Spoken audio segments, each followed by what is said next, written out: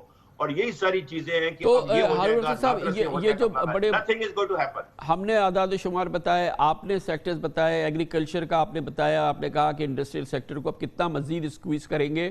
ایک اور فیکٹ جو ہمارے سامنے ہے وہ یہ کہ پاکستان میں انڈسٹریل اور کمرشل جن کے پاس الیکٹریسٹی کنیکشن ہے اور جس کی کیٹیگری انڈسٹریل اور کمرشل ہے وہ کوئی 3.5 لاکھ کے قریب ہیں، جبکہ سیلز ٹیکس میں رجسٹرڈ صرف 1.5 لاکھ یونٹ ہیں. گویا کہ 2 لاکھ یونٹ ایسے ہیں جو کہ انڈسٹریل کمرشل کام کر رہے ہیں، بزنس سیکٹر کام کر رہے ہیں، مگر وہ سیلز ٹیکس میں رجسٹرڈ ہی نہیں ہے. اتنے موٹے موٹے اعداد و شمار، پھر کیوں نہیں ایکشن ہوتا؟ بہت اچھا سوال ہے. اس پہ ایکشن شروع ہوا تھا. It is a slow and steady process because ان کی لابیز بڑی اسٹرانگ ہیں. یہ اکٹھے ہو جاتے ہیں، شور مچاتے ہیں، ٹیکس یہ دیتے ہیں، ود ہولڈنگ ٹیکس دیتے ہیں، ود ہولڈنگ سیلز ٹیکس دیتے ہیں، پر ان کو ڈاکیومنٹ کرنا یہ ایف بی آر کا کام ہے جی. اس کو سلو اینڈ اسٹڈی آپ لے کے چلیں، اس میں آپ کو پروگرس ہوگی. And it is a long term process, it's not an overnight process. میں بار بار یہ کہتا ہوں، دیکھیے آپ کا اس وقت پاکستان میں جو tax to G D P ratio کی سخت ہے نا پاکستان کی اکانومی میں، وہ 16% ہے. اگر آپ ایگریکلچر نکال لیں تو ہم جو 13% چھوڑ کے گئے تھے تو وہ 75% اکانومی کا 16% بن گیا تھا. آپ یو کی not kill the goose that lays the golden egg. And that doesn't mean کہ آپ ان کو چھوڑ دیں. ان میں بھی چور ہیں، I always say that. But آپ ایسا ڈیٹرنس نہ دیں کہ پورا جو سیکٹر اکانومی کا پہیا گھما رہا ہے اس کو سکویز کر کے اس کو برباد کر دیں. اس میں کیا مذائقہ ہے کہ جو لوگ ٹیکس فائلر رجسٹرڈ ہیں وہ 0 انکم دکھا رہے ہیں اور ان کو نوٹس دے دیا جائے، جو لوگ جن کے پاس این ٹی این نمبر ہے وہ اپنے ریٹرنز فائل نہیں کر رہے 20 لاکھ ان کو نوٹس دے دیا جائے، جن کی ڈاکیومنٹیشن اویلیبل ہے وہ این ٹی این بھی نہیں ہے ان کے پاس اور وہ بڑے متمول قسم کے لوگ ہیں، ان کو نوٹسز جاری کر دیا جائے، پھر فالو اپ کر لیا جائے. میں تو اس ڈیسک کے پیچھے بیٹھ کے یہ سوچنے پہ مجبور ہوں. آپ کے پاس جواب ہے اس کا؟ اگر ایسا نہیں ہو رہا تو کیوں نہیں ہو رہا؟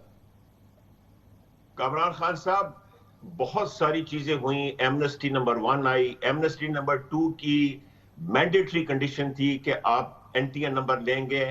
بات یہ ہے کہ جب 25% اکانومی ایگریکلچر کی انڈاکیومنٹڈ ہے، اس کی گارڈ میں بہت ساری آپ کی اکانومی پھنسی ہوئی ہے. میں آپ کو اپنے ایکسپیرینس سے بتاتا ہوں، جب بھی ان ایکسپلینڈ انکم پکڑی جاتی تھی ایف بی آر میں، اس میں وہ کہتے تھے جی ہمارے ایگریکلچر انکم ہے، وہ کہیں ڈیزرٹ میں 10 مربع لے کے کہہ دیتے تھے شو کرو. اس پہ F B R as a federal authority اس پہ کوئی کاروائی نہیں کر سکتا تھا. یہ پروونسز کی جورسڈکشن ہے. لیجسلیٹو لسٹ میں ایگریکلچر انکم کو ٹیکس نہیں کر سکتے. میں 2010 سے اس پہ بات کر رہا ہوں، جب یہ 18ویں ترمیم آئی تھی کہ ایگریکلچر انکم ٹیکس کا مینڈیٹ آپ کو فیڈرل گورنمنٹ کو دے دینا چاہیے بیکاز پروونسز. گویا آپ یہ فرما رہے ہیں کہ پاکستان میں آپ یہ فرما رہے ہیں کہ پاکستان میں انڈاکیومنٹڈ اکانومی، پاکستان میں ان ٹیکسڈ جو ایسٹس ہیں اس کی سب سے بڑی چھتری ایگریکلچر انکم ہے، اور ایگریکلچر کو جو ہم نے ایک ہولی کاؤ سمجھا ہوا ہے یا جو اس کو ہم نے فارغ کر دیا ہے ٹیکس نیٹ ورک سے، پراپر ٹیکس نیٹ ورک سے، یہ پاکستان کی معیشت کا اور ٹیکس نظام کا سب سے بڑا ناسور ہے. انڈاؤٹیڈلی. اب آپ دیکھیے فیٹف کی وجہ سے ہم نے بہت پیش رفت کی ہے. ہم جیولرز کو لے آئے ہیں نیٹ کے اندر، ہم ریٹیل سیکٹر کو لانے کی کوشش کر رہے ہیں، ہم نے انڈر انویسٹنگ پہ اٹیک کر رہے ہیں, but no body is touching the agriculture sector. Prize bonds کو ہم رجسٹر کر رہے ہیں, 40,000 ڈینومینیشن کو ہم نے ختم کر دیا ہے. These are good steps. آپ جہاں بھی ایک ونڈو آف اپرچونٹی دیں گے ٹیکس ایویژن کی, وہ سارے کا سارا پیسہ ادھر چلا جائے گا. ریئل اسٹیٹ میں بڑی پروگرس ہوئی ہے, جب ڈی سی ریٹ کو ختم کر کے ایف بی آر ریٹس آئے ہیں, مارکیٹ کے قریب آ گئے ہیں, but no body is touching the agriculture sector. یہ ونڈو ہے, بہت بڑی ونڈو ہے, اس کے پیچھے میسو ٹیکس ایویژن ہو رہی ہے. تھینک یو سو مچ. بہت بہت شکریہ جناب ہارون اختر خان ہمارے ساتھ موجود تھے. آج امریکہ سے بہرحال بالآخر خبر آ گئی ہے, صدر ٹرمپ اب اپنی شکست تسلیم کرنے جا رہے ہیں. امریکہ میں انتقال اقتدار کے لیے جو ضرورت تھی, جو کہ ان کو تعاون کرنا تھا, اس کی بھی ابتدا کر دی ہے, اور اب صدر بائیڈن وائٹ ہاؤس کے قریب تر اور صدر ٹرمپ اپنا بوریا بستر باندھتے نظر آ رہے ہیں. اس کی بات کرتے ہیں چھوٹے سے وقت کے بعد.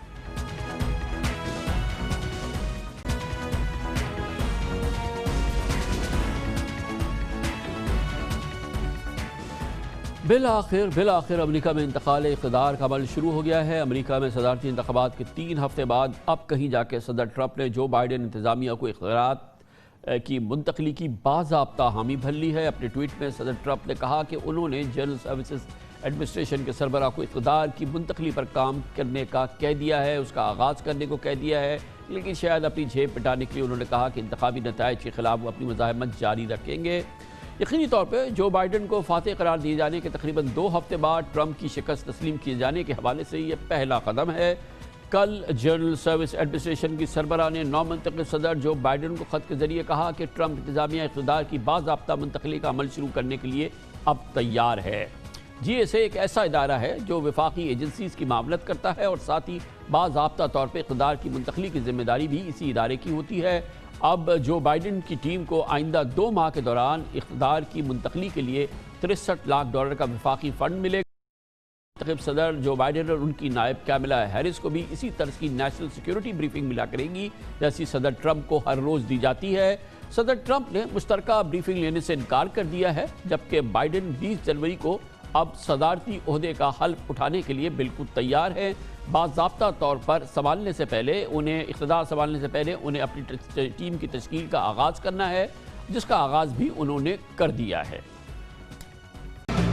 آپ نے دیکھا کہ جو بائیڈن کی کابینہ کے کلیدی اراکین کا باقاعدہ انتخاب بھی ہو گیا ہے اور اس کا اعلان بھی ہو چکا ہے. اب انتقال اقتدار امریکہ میں بالآخر ٹرمپ اپنا وائٹ ہاؤس میں بوریا بستر باندھنے کی پوزیشن میں آ رہے ہیں اور جو بائیڈن وائٹ ہاؤس کے قریب سے قریب تر ہو رہے ہیں, اور بالآخر 21 جنوری کو امریکہ میں نیا صدر آ جائے گا, نئی انتظامیہ آ جائے گی اور دنیا پہ اس کے بڑے اثرات ہوں گے. اس نئی ڈیولپمنٹ میں بات کرنے کے لیے ایک بار پھر ہم واشنگٹن جائیں گے, جہاں پر ہمارے ساتھ موجود ہیں ممتاز سینئر صحافی فیض رحمان. بہت بہت شکریہ فیض رحمان صاحب. اب کوئی قباحت نہیں ہے, گویا کہ اب ٹرمپ نے بھی ماننا شروع کر دیا ہے کہ اب انہیں جانا ہے اور اس کے لیے باقاعدہ انہوں نے اندیا دے دیا ہے, اور اب انتقال اقتدار کا عمل آج سے شروع ہو گیا ہے. گویا کہ اب بس یہ اب سے لے کے 20 جنوری تک کا فاصلہ ہے. ٹرمپ نے بھی سمجھ لیا ہے کہ اب انہیں جانا ہے.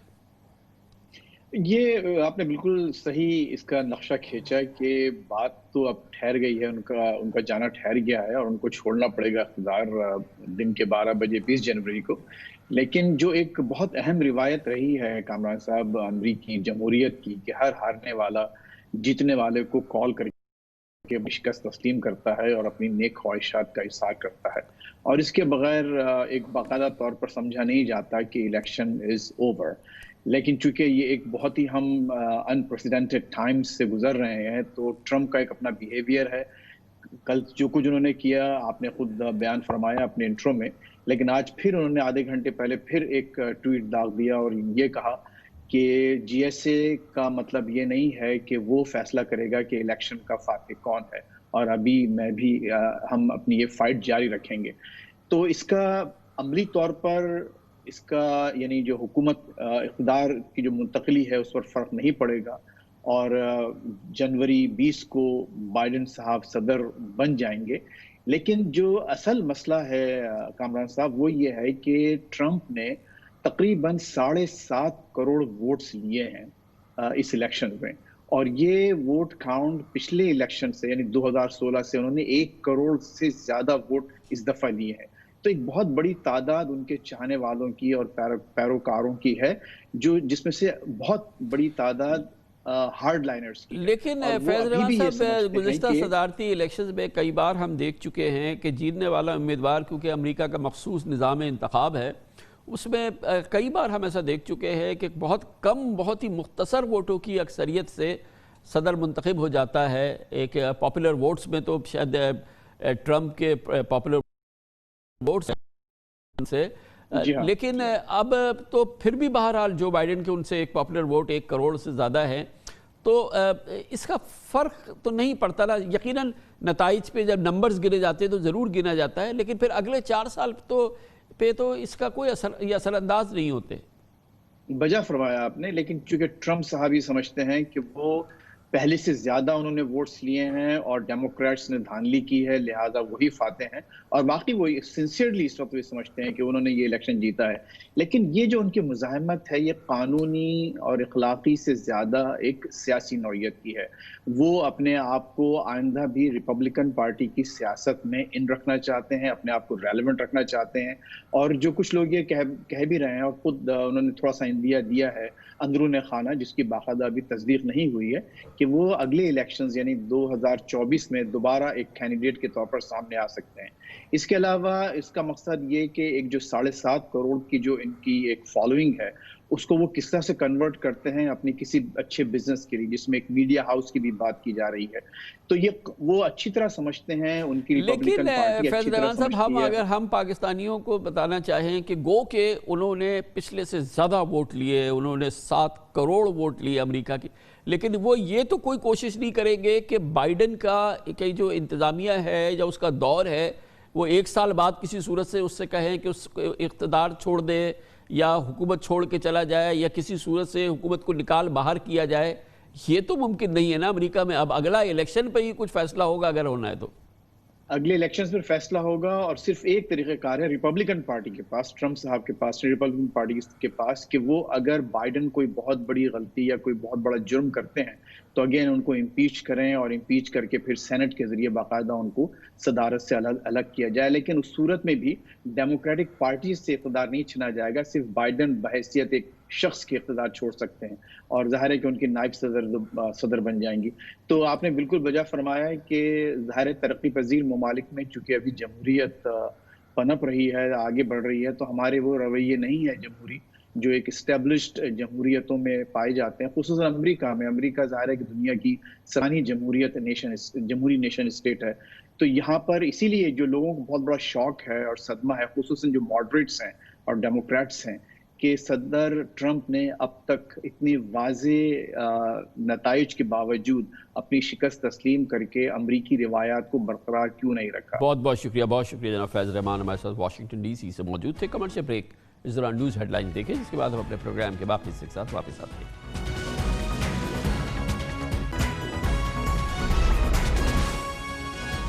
آپ دیکھ رہے ہیں خبروں، تبصروں اور تجزیات پر مبنی پاکستان کا سب سے معتبر نیوز شو دنیا، کامران خان کے ساتھ۔